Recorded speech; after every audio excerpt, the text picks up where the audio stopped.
The night Freddie Mercury and David Bowie shocked the Grammy Awards, February 28, 1984, Shrine Auditorium, Los Angeles.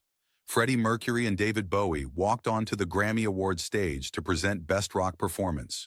6,000 people in formal attire expected them to open an envelope and read a name. Instead, the two biggest rock stars in the world looked at each other, nodded once, and began singing Johann Sebastian Bach's Air on the G string in perfect classical harmony, with no accompaniment, no warning, and no explanation. The entire auditorium froze in stunned silence for 10 seconds before erupting in the longest standing ovation in Grammy history. But the reason why they did it, the devastating secret that connected both their mothers, remained hidden for 35 years until both women's private diaries were discovered and revealed a promise so profound it changed everything we thought we knew about that legendary night. The 26th Annual Grammy Awards was already shaping up to be one of the most star-studded evenings in music history. Michael Jackson had just swept multiple categories for Thriller, making the crowd electric with excitement.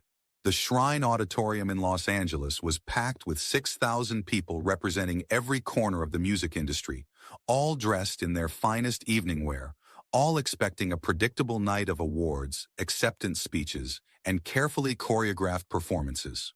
Backstage in the presenters' waiting area, Freddie Mercury and David Bowie were preparing to present the award for Best Rock Performance.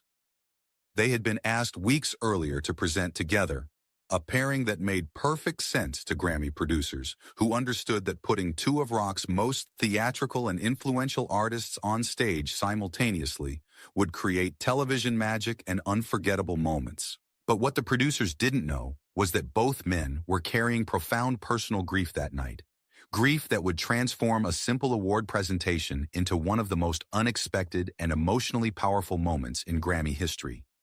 Freddie sat in front of the backstage mirror, adjusting his bow tie with hands that trembled slightly. He had just received a phone call an hour earlier from London. His mother, Jair Bulsara, was in the hospital. The cancer that had been quietly ravaging her body for months had accelerated dramatically. The doctors had told his sister Kashmira that Jair might not survive the week. Freddie had wanted to cancel his Grammy appearance and fly home immediately, but Jair herself had insisted he stay and fulfill his commitment. "Make me proud tonight, Farrokh," she had whispered over the crackling international phone line, using his birth name in that way that always made him feel like a child again. "You're at the Grammy Awards. That's important. I'll be here when you get home." But Freddie knew from the weakness in her voice that she might not be. This could be the last time he performed while his mother was alive to know about it, even if she couldn't watch it from her hospital bed in London. David Bowie sat across the room, unusually quiet even for someone known for his enigmatic reserve. In his jacket pocket was a folded telegram that had arrived at his hotel that morning. His mother, Peggy Jones, had suffered a severe stroke 2 days earlier at her home in Yorkshire. She was stable, but the prognosis was uncertain. Like Freddie, David had considered flying home immediately, but his mother's caregiver had sent word through his manager that Peggy specifically wanted David to attend the Grammys. "She said to tell you she'll be watching on television," the message had read. "She wants to see her son at the Grammy Awards." The irony wasn't lost on David. The American broadcast would air at 8 p.m. Pacific time, which would be 4 a.m. in England. His mother, recovering from a stroke in a Yorkshire hospital, would almost certainly be asleep. She wouldn't actually see him present the award, but knowing she wanted him there, that she was proud of him being there, made him determined to go through with it. At precisely 7:47 p.m., a production assistant knocked on the backstage door. "Mr. Mercury, Mr. Bowie, you're on in 3 minutes. Please follow me to the stage entrance." As they walked through the backstage corridors toward the stage, David noticed something in Freddie's expression that mirrored his own emotional state. "You look like you'd rather be anywhere else tonight," David said quietly. Freddie glanced at him with an understanding that went beyond casual friendship. They had known each other for over a decade, had collaborated on Under Pressure, had shared stages and studios and late-night conversations about art and music and the strange burden of fame. But this look was different, more vulnerable. "My mother is dying," Freddie said simply, his voice barely audible over the muffled sounds of the ceremony happening beyond the curtain. "She's in a hospital in London right now. I should be there, not here." David stopped walking. My mother had a stroke 2 days ago. She's in Yorkshire. The doctors don't know if she'll fully recover. For a moment, both men just stood there in the dim backstage corridor, two of the most famous rock stars in the world, reduced to what they had always been underneath the costumes and personas and carefully constructed public images. Sons who loved their mothers and were terrified of losing them. They both wanted us here tonight, David said. That's what kills me. My mother sent word that she wanted me to come to the Grammys, like this award show matters more than being with her. Freddie's eyes glistened with unshed tears. Mine too. She insisted I come, said she'd be proud, but she won't even be able to watch it on television because she's too weak. The production assistant was growing anxious, gesturing urgently toward the stage entrance. Gentlemen, you need to be in position. They're introducing you right now. David grabbed Freddie's arm gently. What if we gave them something? Our mothers. What if instead of just presenting this award, we did something they would actually understand meant something? What do you mean? My mother loves classical music. Always has. When I was young in Yorkshire, she used to play Bach on this old record player constantly. She tried to teach me to appreciate it, but I was too interested in rock and roll. I never told her that I actually did learn to love it, that I took classical vocal training secretly for years. Freddie's expression shifted from grief to recognition. My mother is the same. In Zanzibar, then in India, she would play classical music on the radio. Bach, Mozart, Handel. She taught me piano technique based on classical composition. When I went into rock music, she supported me completely, but I always knew she missed hearing me play classical pieces. They could hear the announcer's voice through the curtain. And now, to present the award for Best Rock Performance, please welcome two of rock music's most innovative and influential artists, Mr. David Bowie and Mr. Freddie Mercury. The applause was already building to a crescendo as the curtain began to part. David leaned close to Freddie and whispered urgently, "We have maybe 2 minutes on that stage. What if we sang something classical for them? Something our mothers would recognize as being for them? They'll cut us off. The producers will go insane. We're supposed to just present the award. I don't care. Do you?" Freddie thought of his mother in that London hospital bed, weak and fading, asking him to make her proud. He thought of all the years she had supported his music career while secretly wishing he would play more classical pieces on the piano. He thought of how she would never know, would never understand that he had thought of her tonight unless he did something unmistakable. "Air on the G string," Freddie said quickly as they walked toward the stage lights. "Bach." "Can you sing it?" "In my sleep," David replied. "Harmony or melody? We'll trade. No accompaniment. Just our voices. For our mothers." They stepped into the blazing stage lights to thunderous applause. 6,000 people in formal evening wear filled the Shrine Auditorium, all of them expecting a typical Grammy presentation. The television cameras were broadcasting live to millions of viewers across America and around the world. This was supposed to be simple, scripted, predictable. Freddie and David walked to the microphone stand where the envelope containing the winner's name sat waiting to be opened. They were supposed to make a brief, humorous remark, open the envelope together, and announce the winner. The entire presentation was scheduled to take 90 seconds maximum. Instead, Freddie picked up the envelope, looked at it for a moment, then set it down unopened. The audience, thinking this was part of some planned comedic bit, began to chuckle with anticipation. "Ladies and gentlemen," Freddie said into the microphone, his voice carrying clearly through the auditorium's sound system. "Before we present this award, David and I would like to share something with you, something personal." David stepped closer to share the microphone. "Our mothers both love classical music. They both encouraged us to learn it when we were young. And tonight, both of them are in hospitals, very ill, unable to be here or even watch this broadcast." The audience's amused anticipation began shifting into something more attentive, sensing this wasn't a planned part of the show. In the production booth, the director was frantically speaking into his headset, confused about whether to cut to commercial or let this unexpected moment play out. "So we'd like to sing something for them," Freddie continued. "Not rock music, not what anyone here expects, but something our mothers would recognize as being from us, to them, with love." Before the producers could cut their microphones, before the orchestra could start playing to drown them out, before anyone could stop what was happening, Freddie Mercury and David Bowie began to sing. The opening phrases of Bach's air on the G string filled the Shrine Auditorium, sung a cappella in perfect classical harmony. Freddie's voice carried the melody with a purity and technical precision that shocked everyone who knew him only as a rock vocalist. David's harmony wove underneath with classical training that nobody in that audience knew he possessed. Together, their voices created something that transcended genre entirely. This was simply beautiful, technically perfect, emotionally devastating music. The audience reaction was instantaneous and profound. For 10 seconds, 6,000 people sat in stunned silence, minds struggling to process what they were hearing. Rock music's two most flamboyant performers were singing 18th-century classical music with technical mastery usually heard only in prestigious concert halls. No backing track, no orchestra, no safety net. Just two human voices creating impossible beauty. Then people began standing. First, a woman in the third row, hand covering her mouth. Then the men beside her. Then everyone in their section.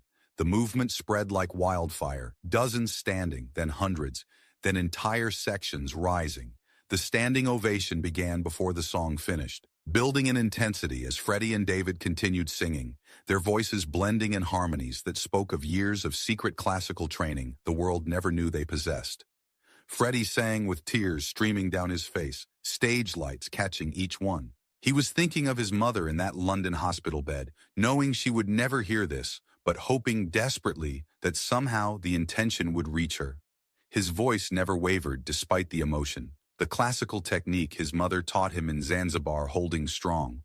David's eyes were closed in complete concentration, his face composed in the serene mask he'd perfected over years. But those who looked closely could see his jaw trembling, could see the slight shake in his shoulders, could recognize a man pouring every ounce of grief and love into notes sung for a mother who might never know. When they sang the final sustained note and let it fade into silence, the Shrine Auditorium erupted. The ovation lasted over 8 minutes, forcing Grammy producers to abandon their schedule. The television broadcast cut to commercial because nobody knew what to do with this raw moment that had hijacked music's most prestigious event. Backstage, after they left the stage without presenting the award, Freddie and David embraced without speaking. Both men were crying openly. "They'll probably never invite us back," David said, voice muffled against Freddie's shoulder. "I don't care," Freddie replied. "My mother will know. Somehow she'll know that was for her." What neither knew was that both their mothers would indeed know, through small miracles neither could have predicted. Jer Bulsara was asleep in her London hospital bed when the Grammy broadcast should have aired at 4 in the morning. But her nurse, Patricia, who loved classical music, happened to be working the night shift. Patricia had studied music at university before nursing, and when she heard that Freddie Mercury's mother was a patient, she made sure to be assigned to Jer's care. Patricia had the Grammy ceremony playing on a portable television in the nurse's station, mostly as background noise.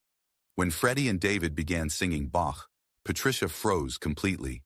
She immediately recognized the classical technique, the perfect harmony, the profound emotional weight. And she understood this was something Jer Bulsara needed to hear. Patricia had brought her video cassette recorder to work that night to record Grammy performances for her classical music collection. With trembling hands, she pushed record and captured every second, understanding she was preserving something sacred. The next morning, when Jer woke from medication-induced sleep, Patricia brought the VCR into her hospital room. "Mrs. Bulsara, there's something from last night's Grammy Awards you need to see." Jer watched in complete silence as her Farrakh sang classical music on the Grammy stage, his voice demonstrating every technique she had taught him in Zanzibar and India. When the performance ended, Jer was crying so hard that Patricia almost called for a doctor. "He remembered," Jer whispered in Gujarati, then English. "My Farrakh remembered. He became a rock star, but he remembered Bach. He remembered me." Patricia found in Jer's belongings a small leather-bound diary. That day, Jer asked Patricia to help write one more entry, her hands too weak to hold the pen. Patricia wrote down Jer's words exactly. February 29th, 1984. "Today, I watched my son sing Bach on television from America. The whole world knows him as Freddie Mercury, rock star. But today he showed them the Farouk I raised, the little boy who played classical piano in our tiny house. He sang for me. Even though he's far away, even though I'm dying, he gave me this gift. He never forgot what I taught him. In Yorkshire, Peggy Jones was asleep during the broadcast, recovering from her stroke. But her daughter, David's half-sister Annette, happened to be visiting from London. Annette had the television on in Peggy's hospital room, volume low, not really watching but finding comfort in background noise. When David and Freddie began singing Bach, Annette's head snapped toward the screen. She immediately recognized it as her mother's favorite piece. She leaned close and whispered, "Mum, wake up. David is on television. He's singing your song." Peggy, weak and disoriented from the stroke, opened her eyes with difficulty. She watched her son sing classical music with perfect technique on one of the world's biggest stages. Tears began rolling down her face. She recognized not just the piece, but the deeper meaning. David had valued it enough to practice in secret even while pursuing rock stardom. Annette later wrote to David, "Mum watched you sing Bach. She couldn't speak well because of the stroke, but she kept saying my boy, over and over. It was the most alert I'd seen her since the stroke. You gave her something precious." Both mothers recovered enough to leave the hospital in the weeks following. Jer lived another year before cancer claimed her in 1985. Peggy recovered most faculties and lived until 2001. But neither woman ever forgot that Grammy night, and both wrote about it in private diaries, entries that would not be read by anyone outside their families until decades later. Freddie never spoke publicly about why they performed Bach. When journalists asked, he deflected. "David and I just felt like singing something pretty, darling." The media accepted it as another example of Freddie's unpredictable nature. David was equally cryptic, usually responding with vague comments about honoring classical tradition. Like Freddie, he never revealed the deeply personal motivation. The two men spoke about it only once more, in a phone call months before Freddie's death in 1991. "Do you remember the Grammy night?" David asked. "When we sang Bach?" "Every day," Freddie replied, voice weak but clear. "My mother got to hear it. The nurse recorded it. She wrote in her diary that I hadn't forgotten what she taught me." "My mother saw it too," David said. "She cried. Happy tears." "We did the right thing that night." When Freddie died in November 1991, David attended the private funeral. In his jacket pocket, he carried a note from his mother written after the Grammy performance. "You made me proud tonight, not because you're famous, but because you remembered what I taught you." When David died in January 2016, among his personal effects was a photograph from that Grammy night. On the back, in David's handwriting, "For our mothers, February 28, 1984, the most important performance of my career." Freddie Mercury and David Bowie proved that the greatest performances aren't always the loudest. Sometimes they're the most honest, the ones from pure love rather than desire to impress. They walked onto that Grammy stage carrying grief about their mothers and transformed private pain into something beautiful that 6,000 people witnessed and two dying women treasured until their final days.